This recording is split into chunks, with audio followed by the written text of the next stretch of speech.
Por lo tanto, se puede deducir que va a haber indicaciones absolutas de cesárea. Es decir, estos gemelares van sí o sí para cesárea. ¿En qué casos? Cuando el primer gemelar, por ejemplo, está en una posición de no vértex, o sea, vale decir transverso o podálico. Claro, feto 1 manda. Segundo caso, ante gemelares monoamnióticos monocoriónicos. Ya lo dije también. En el caso de siameses, también. O en el caso que hayan más de 2 fetos, ¿no? Jamás vas a dar parto vaginal a un embarazo triple, por ejemplo, ¿no? Ni hablar. Ahora vamos a hablar de parto prematuro. El parto prematuro tiene que ver un concepto tan básico como saber que son los pacientes, pues, que nacen antes de las 37 semanas, ¿cierto? Tan lógico como eso. Esto solamente es a manera de introducción, ¿no? No pretendo darles más información de la debida. Pero es importante que ustedes sepan, porque al fin y al cabo, independientemente de su examen o no, son médicos, y como médicos están ante pacientes, tienen que saber que la prematuridad es la primera causa de muerte perinatal en todo el mundo. Entonces, la mayoría de bebés que nacieron y que se mueren son por prematuridad y las complicaciones que da la prematuridad. ¿Eso qué quiere decir? Que no es tan alegre tener que sacar un bebé prematuro, ¿no? No es tan alegre, ¿no? Pero a veces nos vemos en la obligación de hacerlo. Entonces nos estamos contra la espada y la pared, porque tú puedes tener una paciente preeclámptica severa, que ayer hemos hablado del algoritmo de manejo, y de repente tiene 29 semanas, preeclámptica severa, HELP, con 29 semanas. Por un lado, si no sacas al bebé, esa paciente se te va a morir. Y por otro lado, si sacas al bebé, ese bebé va a nacer y se te puede morir por prematuro. Entonces, ¿qué haces? ¿Qué haces en ese caso? Alternativa número 1. Postulas a gineco, haces la residencia y ahí te enteras qué hacer. Alternativa número 2. Vas a postular a medicina interna y tienes que saber qué hacer también. Entonces, son esos casos que nos ponen contra la espada y la pared. Nosotros tenemos que informarle a la paciente, ¿sabes qué? Si es que ella está consciente. Y si no, al familiar responsable. ¿Sabes qué? Tu esposa está mal, está grave. Si quieres pasa, mira cómo está. Está con tubo, está en UCI, está... Así que tengo que operarla porque si no se va a morir. Pero, claro, porque el familiar lo primero dice, ya doctor, si opera, ¿y dónde firmo? Sí, pero por si acaso tu bebé también es muy prematuro. Así que tu bebé también puede nacer mal o en el camino puede complicarse. Y ahí también ellos paran ¿no? ¿Pero que van a hacer mal mi bebé? No, no sé si van a hacer mal, pero tiene todo el riesgo de complicarse porque tiene 29 semanas. Entonces, sabido el familiar que está en esa situación, él también tiene que tomar una decisión, ¿cierto? Entonces, miren ustedes, para data del 2005, los prematuros en todo el mundo fueron alrededor de 13 millones de partos pretérmino, que dio cuenta de prácticamente el 10% de todos los bebés que nacen en el mundo son prematuros. ¡Qué barbaridad de gente! 13 millones, más de la población de muchos países, ¿no? Entonces es un problema serio, muy serio, ¿no? La mayoría dice fueron nacimientos en África y en Asia, ¿no? Sobre todo en algunas zonas de África y también en Norteamérica.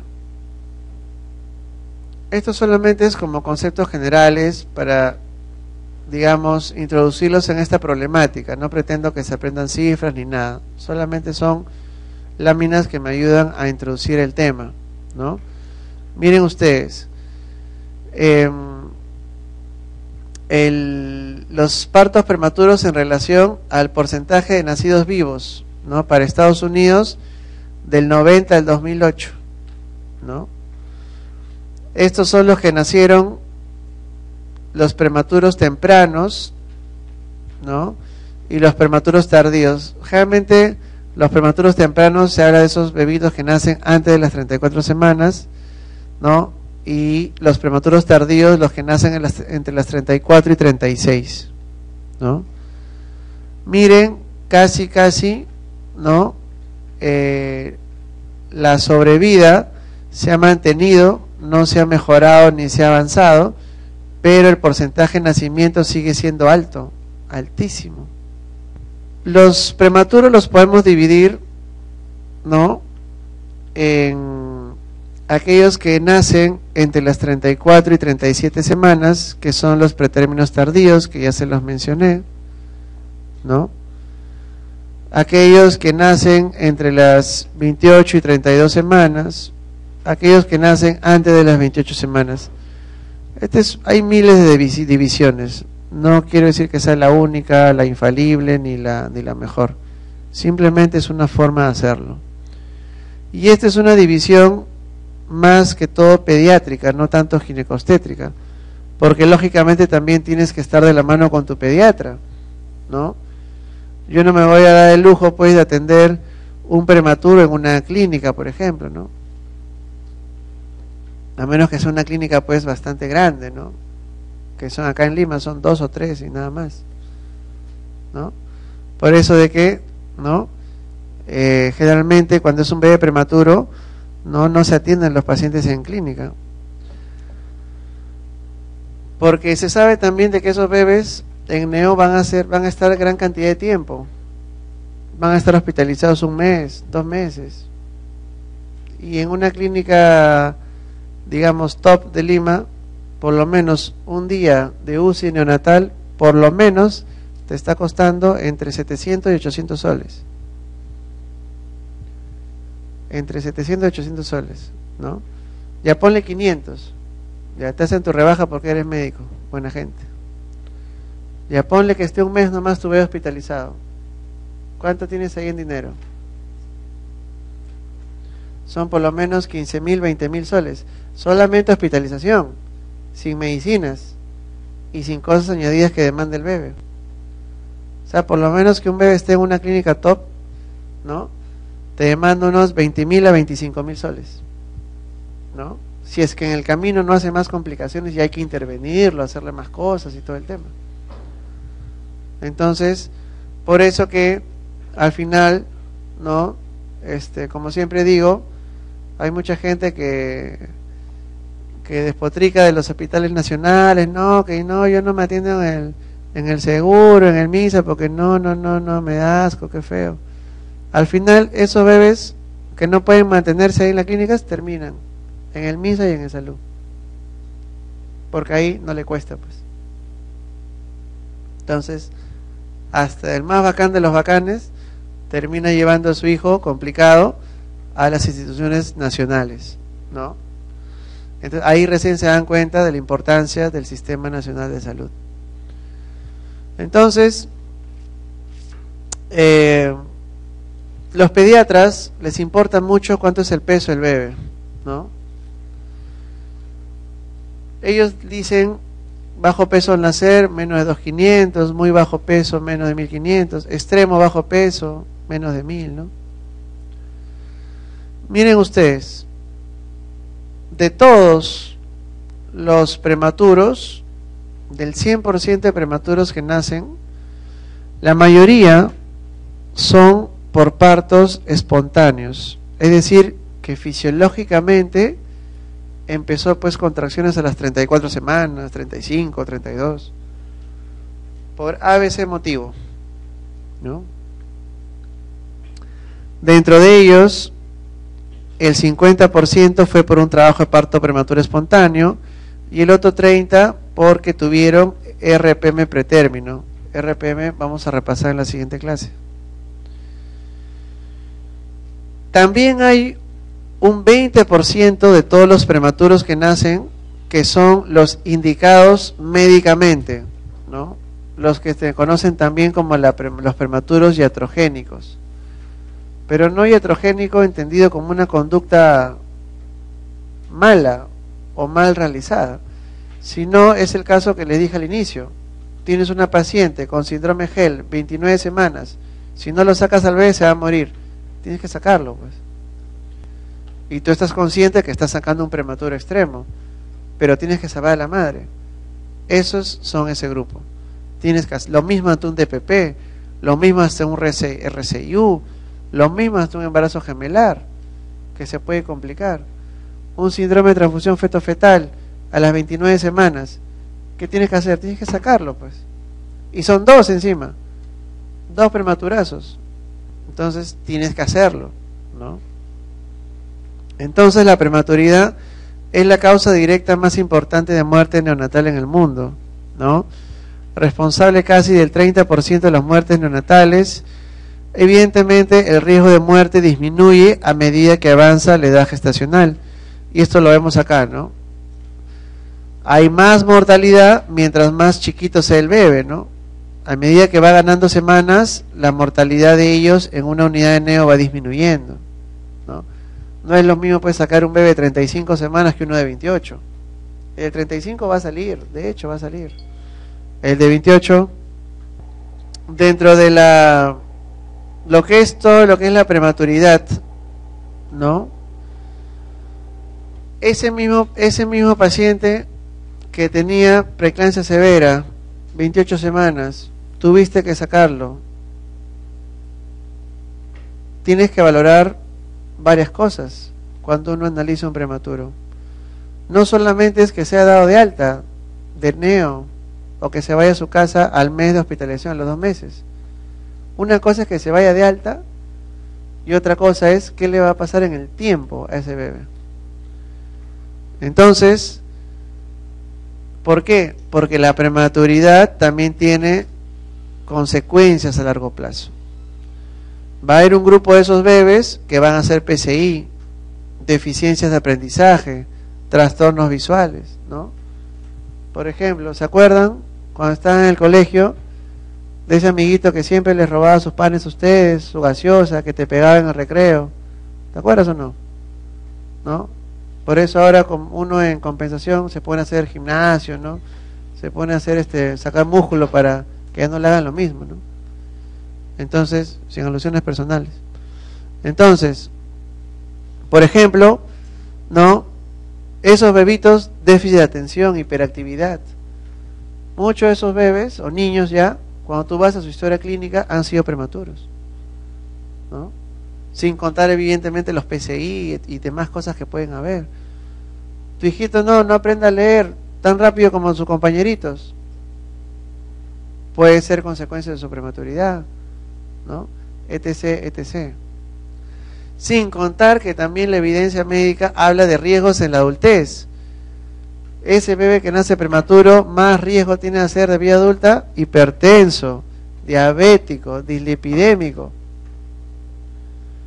Entonces yo siempre le digo a los residentes, hagan un estudio de una cohorte de adultos diabéticos, hipertensos, y vayan a su historia clínica de nacimiento. Y se van a dar cuenta su asociación grande con prematuridad. Claro, pues, ahora que tú tienes a tu papá ya 50, 60, que es diabético, hipertenso, tu papá, ¿qué te va a decir? No, hijita, lo que pasa es que yo fui prematuro. Él ni se acuerda, ¿no? Pero probablemente en algún grupo de ellos el antecedente de prematuridad ha habido. Esto ya lo comentamos. Hay múltiples factores de riesgo para que una paciente inicie su trabajo de parto antes de lo debido, ¿no?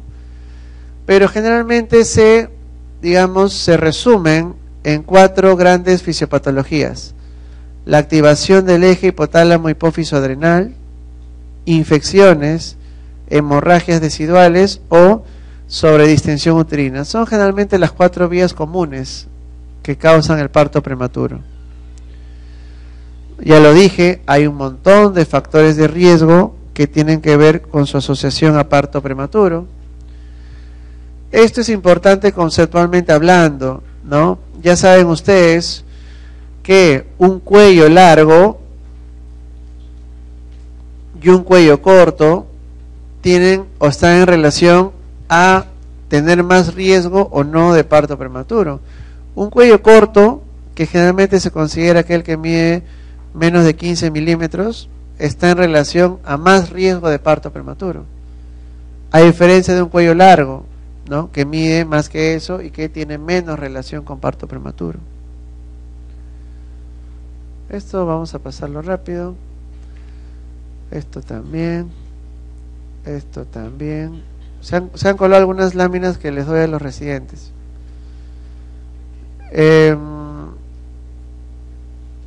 Aquí. Entonces, ¿por qué es importante medir el cuello del útero?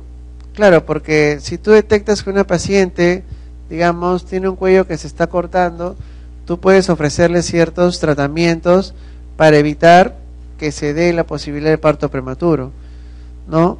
Entonces se puede ofrecer, por ejemplo, progesterona, ¿no? Se puede ofrecer hacer un cerclaje, ¿no? O se puede ofrecer usar, no sé si saben, hay unos pesarios que se usan, son como unas estructuras que se colocan en el cuello del útero para que éste no se abra. ¿Cuáles son los factores de riesgo? Es decir, ¿qué hace que una paciente arranque contracciones antes que otra? La edad, el estado socioeconómico, la raza negra, el embarazo múltiple, que fumes, que seas alcohólica, que tengas ITU, que tengas corionitis, que tengas flujo vaginal, que tengas úteros septados, bicornes, etcétera, etcétera. Son factores de riesgo de parto prematuro.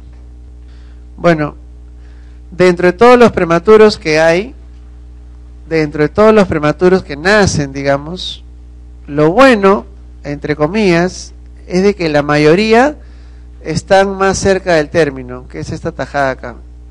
O sea, la mayoría son los prematuros tardíos, aquellos que nacen entre la 34 y 36. Lógicamente, ese ejemplo que les daba de síndrome GEL, 28 semanas, pasa en las guardias, pero no pasa todos los días. No pasa todos los días, ¿no? Por lo tanto, es menos frecuente que estés ante esos casos. En general, y esto ya tiene que ver con medicina basada en evidencia, ¿no? La corionitis crónica dice que es la causa placentaria más común de parto prematuro tardío. Esto como un concepto, solamente no quiero confundirlos ni mucho menos, sino que la literatura menciona ya en sus últimos estudios que gran parte de los que nacen entre las 34 y 37 semanas son bebés que tienen corionitis crónica, ¿no? Entonces, si tengo una paciente que tiene contracciones, ¿qué cosa debo hacer? Esto a grosso modo, no los voy a confundir tampoco.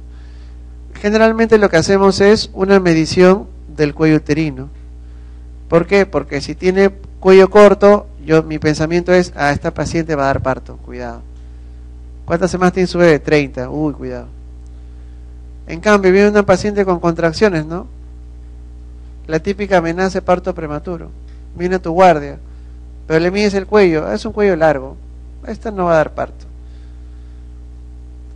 Es por eso que hay dos divisiones grandes: la amenaza de parto prematuro y el trabajo de parto prematuro.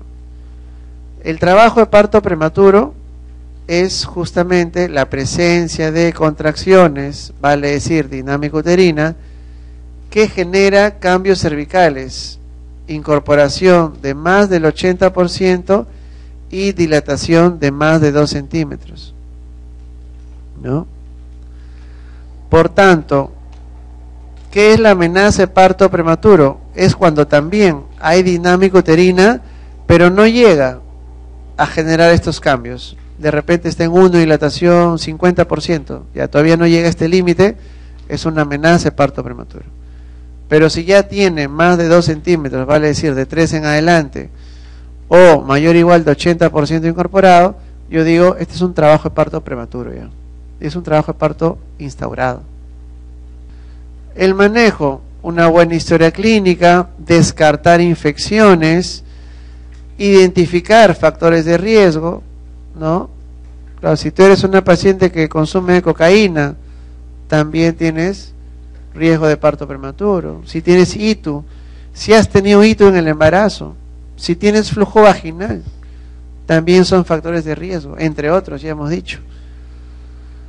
Y un hecho importante, como les vengo repitiendo, es medir el cuello del útero. Eso se llama cervicometría. Cuello largo, menos riesgo de parto prematuro. Cuello corto, más riesgo de parto prematuro. ¿Cómo se hace la medición del cuello? Así, con una línea recta desde el OSI hasta el OCE, ¿no? Dentro del arsenal de manejo ante un potencial parto prematuro, ¿qué debes hacer? Vamos a revisar todas estas de aquí. Maduración pulmonar. Claro, porque tú eres prematuro, de repente está antes de las 34 semanas y potencialmente va a nacer. Recuerden que la maduración pulmonar se da entre las 24 y 34 semanas, ¿no? Se puede usar dexametasona o betametasona, ¿no? Esto acá no lo, como le digo, son láminas que para otros cursillos que damos. Solamente hasta aquí, véanlo por aquí. Dexametasona y betametasona. ¿A qué dosis? Ya saben, betametasona 12 miligramos, ¿no? Cada 12 horas. Y la dexametasona 6 miligramos, ¿no? Perdón, 12 miligramos cada 24. Y aquí dexametasona 6 miligramos cada 12 por 2 días, ¿no? Al fin y al cabo en los dos tienes 24 miligramos en total, sea dexa o sea beta. Es decir, necesitas 48 horas para hacer maduración pulmonar. Tocólisis es la piedra angular del tratamiento. Recuerden, todo lo que hemos hablado que debemos evitar la prematuridad, pero tienes un trabajo de parto que está con la dinámica 1000. Tienes que pararlo. ¿Cómo se llaman esos fármacos que usamos? Tocólisis, ¿no? Tocolíticos, ¿no? Entonces se usan ¿para qué? Para parar las contracciones, ¿no? Hay millones de tocolíticos en el mercado, ¿no? Generalmente la tocólisis, desde el punto de vista académico, se debe dar solo hasta la semana 34.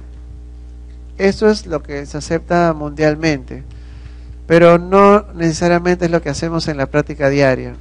Muchas veces tocolizamos pacientes a las 35, 36. Lógico, tiene una lógica, ¿no?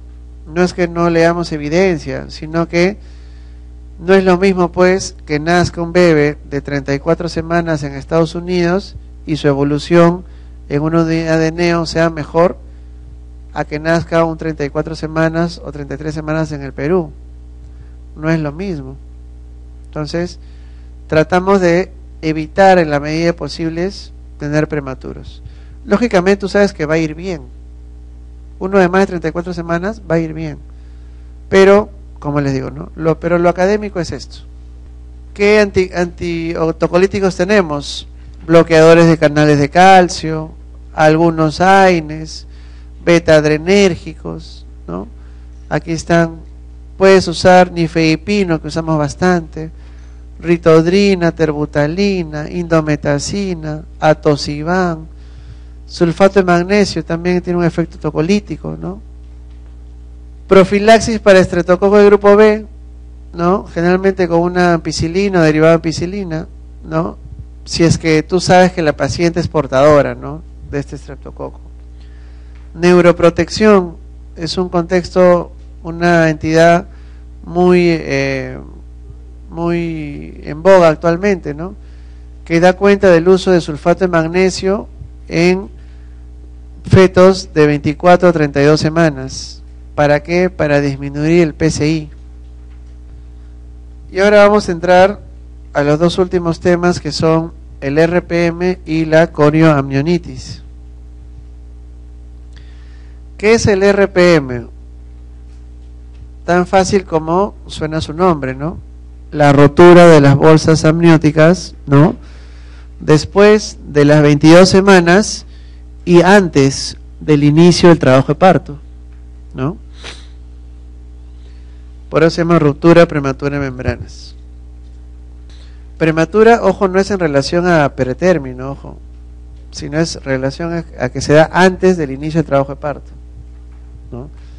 Hay una variante, sí, que tiene que ver con la prematuridad, que ahora lo veremos, ¿no? Diagnóstico. ¿Cómo te das cuenta? La paciente va a ir a la emergencia. Doctor, vengo porque estaba ahí echada en la cama y de pronto he mojado mi sábana, he visto que me ha caído líquido. O estaba atendiendo en mi trabajo y de pronto me he mojado el pantalón, me he tenido que ir a cambiar incluso.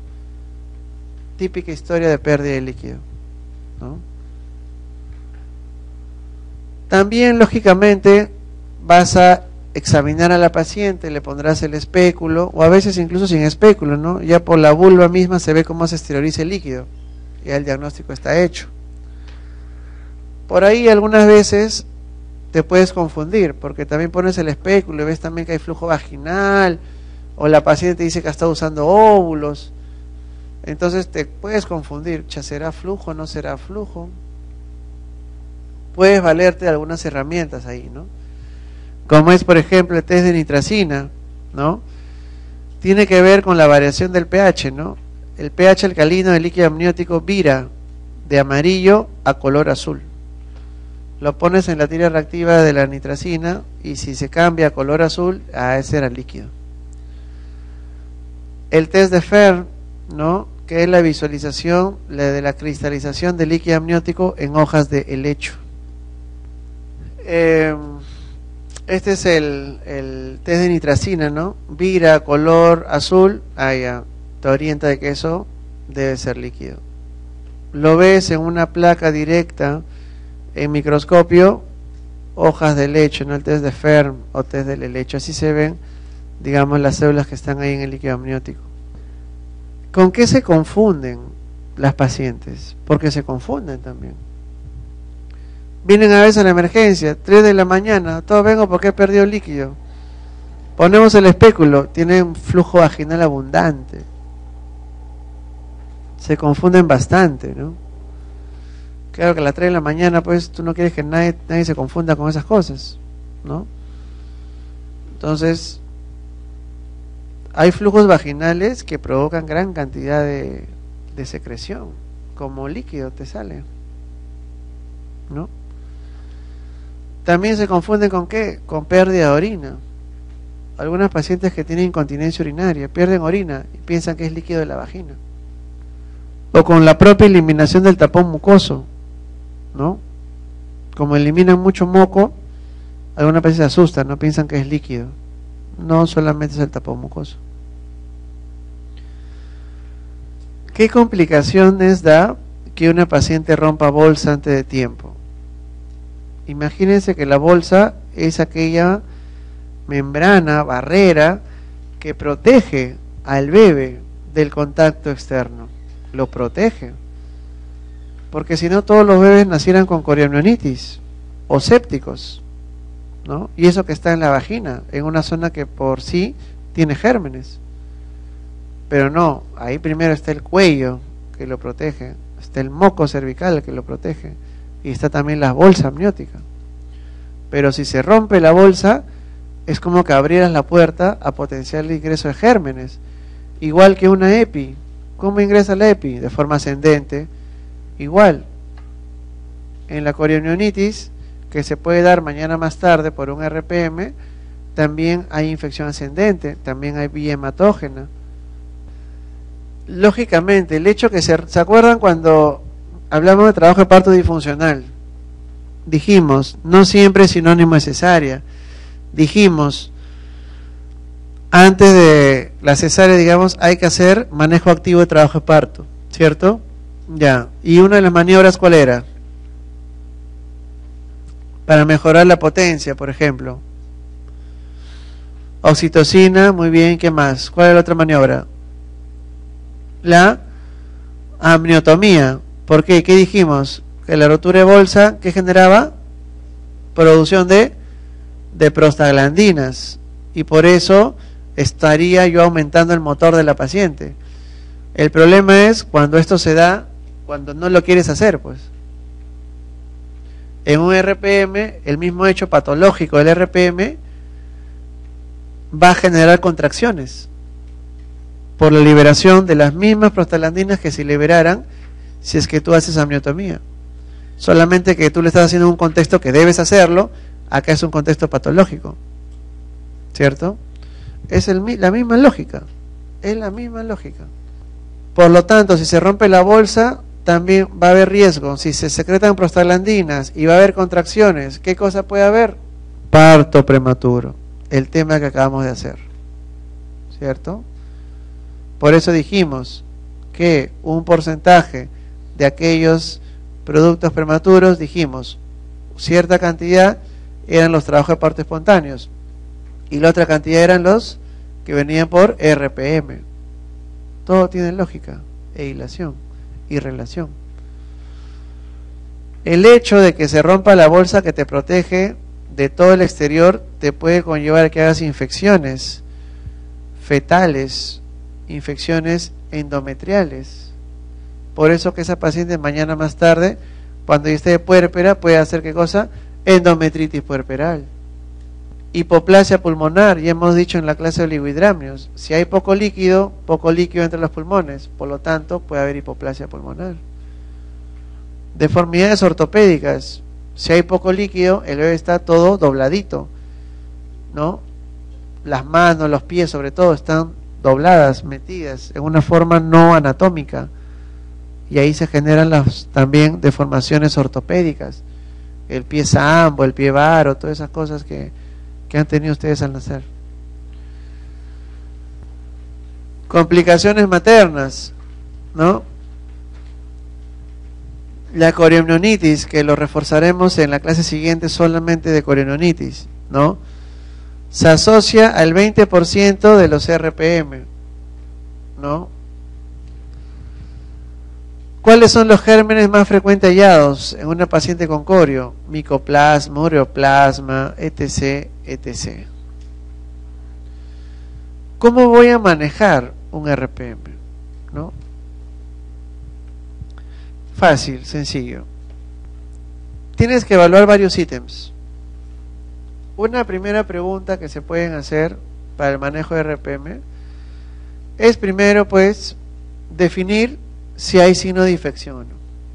Viene tu paciente con RPM, ¿no? Define si hay signo de infección o no. ¿Qué me refiero con signo de infección? Si hay signos de coriamnionitis. ¿Cuáles son los signos de coriamnionitis? Dolorabilidad uterina, fiebre materna, taquicardia materna, taquicardia fetal. Le ponemos el espéculo, sale líquido y también un líquido purulento, maloliente, fétido. Entonces yo digo, esta paciente ya no solamente es un RPM, está haciendo corio o está infectada. ¿Cuál es el manejo ahí? Culminar el embarazo. Si la paciente tiene RPM y tiene signos de infección, se culmina el embarazo. Porque el bebé se te va a nacer séptico, va a estar en un ambiente séptico, se te va a morir. Sácalo. Si no hubieran signos de infección, es decir, la paciente viene con su rotura de bolsa evidente, tú diagnosticas RPM, pero no hay signo de infección, todo bien, no hay fiebre, no hay taquicardia, todo bacán. Ahí tú puedes dividir a tus pacientes en dos grupos. Aquellos que tienen más de 34 semanas y aquellos que tienen menos de 34 semanas. Los que tienen más de 34 semanas, el embarazo se culmina, a pesar que no haya signo de infección. Es igual que la preeclampsia severa, 34 semanas o más se culmina. Pero si tiene menos de 34 semanas, como no hay signos de infección y como yo sé que la prematuridad es la primera causa de muerte neonatal en el mundo, yo puedo evitar, esperar que ese paciente salga, que nazca, porque es prematurito. Si bien está con pérdida de líquido, pero no hay signo de infección, es decir, no tengo algo que me está obligando a que lo saque ya. En ese caso se puede hacer lo que se llama manejo expectante del RPM. Entonces, todo lo que les he dicho de forma oral está acá escrito. Paciente de 34 semanas o más, se culmina el embarazo. Si el embarazo tiene menos de 34 semanas, si hay signo de infección, tienes que culminarlo, ya lo dije. Y si no hay signo de infección, puedes hacer manejo expectante. ¿Qué involucra el manejo expectante? 4 grandes maniobras. La maduración pulmonar, que ya dijimos se hace entre las 24 y 34 semanas, con betametasona o dexametasona. Usar antibióticos, tratamiento de elección por protocolos mundiales, ampicilina más eritromicina. Segunda línea, cefasolina. Tocolíticos, que es controversial. Algunos autores dicen sí, algunos dicen no. Y neuroprotección fetal, que también hemos repasado en la clase parto prematuro, para evitar PCI, sobre todo cuando los fetos están entre la semana 24 y 32. Por lo tanto, yo tengo que ser bien capo en darme cuenta si hay signos de infección en la paciente, o sea, signos de corio. ¿Cuáles son los signos de corio? Los que ya les he comentado. Taquicardia materna, fiebre, un hemograma patológico, etc., etc. Ya lo dije. Porque si hay una corioamnionitis o signo de infección, el manejo es culminar el embarazo, independientemente de la edad gestacional. Por eso les decía que una de las primeras preguntas o abordaje de manejo en tu paciente tiene que ser descartar signos de infección. Porque si los hay, culminas el embarazo. Así esté con 28, 30, 35 semanas. Porque el proceso infeccioso puede hacer que ese bebé se ovite. ¿Es indicación la corioamnionitis para cesárea? No, no necesariamente. Solamente se realizará cesárea cuando exista causa obstétrica. Claro, pues si es una corio y encima el bebé está podálico, lo vas a operar por podálico, no por corio. Lógicamente, si es un bebé que ya está añadido, pues un sufrimiento fetal o algo más, claro, tendrás que operarlo por la rapidez, ¿no? Y solo, ya para terminar, solamente hincapié en algunos puntos básicos de lo que es corioamnionitis, justamente para afianzar lo anterior. Se conoce como amnionitis, infección intraamniótica, infección fetoamniótica. Es una infección clínicamente detectable del útero, las membranas, el líquido y el feto. ¿Con qué frecuencia lo vemos? Del 1 al 5% de los embarazos a término, y miren ustedes, en 25% de los embarazos prematuros. ¿Se acuerdan? Había una lámina en la parte de parto prematuro que les dije, esto solamente es como una cuestión general, donde estaba ahí subrayado incluso, que la principal causa placentaria de partos prematuros entre las 34 y 37 semanas era la corioamnionitis crónica. Aquí está. Esto es decir, un gran número de esos bebés que nacen prematuramente lo hacen porque tienen una corio clínica o algunas veces subclínica. Claro, cuando tu paciente tiene fiebre, hemograma alterado, líquido purulento y todo eso, ya pues ya, o sea, ahí hasta el guachimán te la pasa, doctor, por si acaso está dando una corio, ¿no? Ya no, ¿qué ciencia vas a aplicar ahí, no? Hay también corioamnionitis subclínica, en donde tienen corioamnionitis, sí, pero todavía no hay clínica de tal, pero la tienen. ¿Cómo la diagnosticas? Mandando la placenta al patólogo. Y el patólogo te responde, sí, corioamnionitis, doctor, confirmado. Entonces muchos bebés prematuros tienen ese antecedente de haber tenido corioamnionitis y por eso es que nacieron antes de tiempo. ¿Cómo es la patogénesis? Pues hay una migración de las bacterias desde la cavidad abdominal a través de las trompas de falopio, esa puede ser una forma. Puede haber una contaminación por una aguja al hacer un procedimiento, tipo una amniocentesis para hacer un cariotipo en una ecografía 11-14. Igual por una biopsia de vellosidades coriales, también hay que hacerla de forma aséptica. También puede haber una diseminación a través de la placenta hematógena, ¿no? Por ejemplo, una paciente con TB pulmonar puede hacer corionitis por la TB. Una paciente con neumonía, una paciente con pielonefritis puede hacer entrar la E. coli a la placenta y hacer corionitis. Diseminación hematógena, diseminación abdominal, diseminación de forma ascendente por el evento importante que es el RPM, que lo acabamos de hablar. Es decir, antes se pensaba que para que haya corionitis tenía que haber rotura de bolsa. No, porque también hay otros mecanismos, la vía abdominal o la vía hematógena. Si bien la vía ascendente, claro que es lo más frecuente, ¿cierto? Pero no necesariamente es la única vía de hacer infección coramniótica. ¿Qué pasa en la parte ascendente? Que los microorganismos vaginales pues ascienden hasta el espacio corodecidual. Pueden infectar al feto. El feto sale séptico, ¿no? Sepsis neonatal. ¿Han escuchado ese término?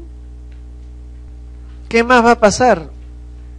La invasión bacteriana actúa a través de liberación de endotoxinas y exotoxinas.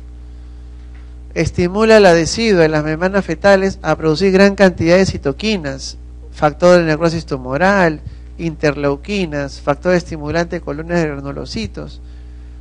Estimula la síntesis y liberación de prostaglandinas y metaloproteasas. Miren todo lo que está pasando donde está dentro el bebé, ¿no? Es como que ustedes estén en un cuarto y eso esté lleno de pus. No la hacen. Ustedes que son muy sensibles, no la hacen. Imagínense el bebito. Está ahí todo rodeado de un líquido amniótico con bacterias, con gérmenes. Miren, ¿se dan cuenta? Ese es el problema de corionitis. Por eso que te puede matar al bebé. Bueno, las bacterias más frecuentes ya las hemos visto: el ureoplasma urealítico, el micoplasma, peptoestreptococo, raramente estreptococo grupo B, E. coli, ¿no? Pero puede pasar. ¿Por qué una paciente puede hacer corionitis más frecuentemente que otra? Es decir, ¿cuáles son sus factores de riesgo? Que sea adolescente, que sea su primer embarazo, bajo nivel socioeconómico, la duración del trabajo de parto. ¿Recuerdan esa paciente que dijimos? 20 horas, 24 horas de trabajo de parto, y encima la has acentuado, y encima le has hecho manejo activo, y encima ha venido el pulpín interno a hacer tacto vaginal, vino el otro interno, vino el R1, el R2, el R3, el asistente. Eso es corionitis, o en todo caso infección puerperal, de hecho. Factores de riesgo, ¿no? La prematuridad, los múltiples tactos vaginales, el RPM que acabamos de repasar, ¿no? Y hemos dicho, ¿cómo te das cuenta clínicamente que puede haber una corio? Por fiebre materna, taquicardia fetal, taquicardia materna, flujo vaginal fétido, dinámica uterina, hipersensibilidad uterina, ¿no? Claro, porque no es normal que un bebé arranque contracciones antes de tiempo, ¿no? No es normal. De repente hay una infección de fondo. De repente sí, de repente no. Laboratorialmente, ¿qué cosa te ayuda? Leucocitos, ¿no? Con neutrofilia de desviación izquierda, un gran positivo en líquido amniótico, el cultivo de líquido amniótico. En el bebé, lógicamente, si es un bebé pues que está lleno de bacterias, no va a estar riéndose de alegría, ¿no? Está con el tono afectado, con los movimientos respiratorios afectados. Le haces pruebas de bienestar fetal, NST no reactivo. O sea, algo está haciendo que se vea está mal, es la sepsis que está teniendo. Y esta es un poco la misma lámina última del RPM que la repasaremos, ¿no? Interrumpir la gestación independientemente de cualquier otra consideración si usted piensa que la paciente está con corio. Miren ustedes, la corionitis en un embarazo a término produce una mortalidad perinatal, o sea del bebé, cercana al 7%, y si es prematuro hasta el 25%. Entonces, por eso que una paciente con RPM es un signo de alarma. Señora, usted tiene pérdida de líquido, vaya al ginecólogo. No se puede quedar en su casa, si no va a estar incubando ahí potencialmente una corio. ¿Se dan cuenta? El parto en lo posible debe ser por vía vaginal, y ahora ya deducirán el por qué. Porque si el bebé está en un ambiente séptico y encima yo le voy a hacer cesárea, o sea, voy a abrir la piel, el subcutáneo, la aponeurosis, el músculo, el peritoneo, voy a abrir el útero, encima después voy a cerrar todo lo anterior, todo ese ambiente séptico me va a lesionar la herida. Va a ser infección de herida operatoria, va a ser seroma de herida operatoria, ¿no? Se va a hacer dehiscencia de herida operatoria. Entonces, por eso que lo mejor es vaginal. Lógicamente, si no puedes, porque ya tu bebé está muy afectado, o la madre, pues la operarás. Pero tienes que saber de que esa paciente tiene todo el derecho a que se le infecte la herida. Si estás operando un útero séptico. ¿Se dan cuenta? Muy bien, entonces hasta ahí llegamos.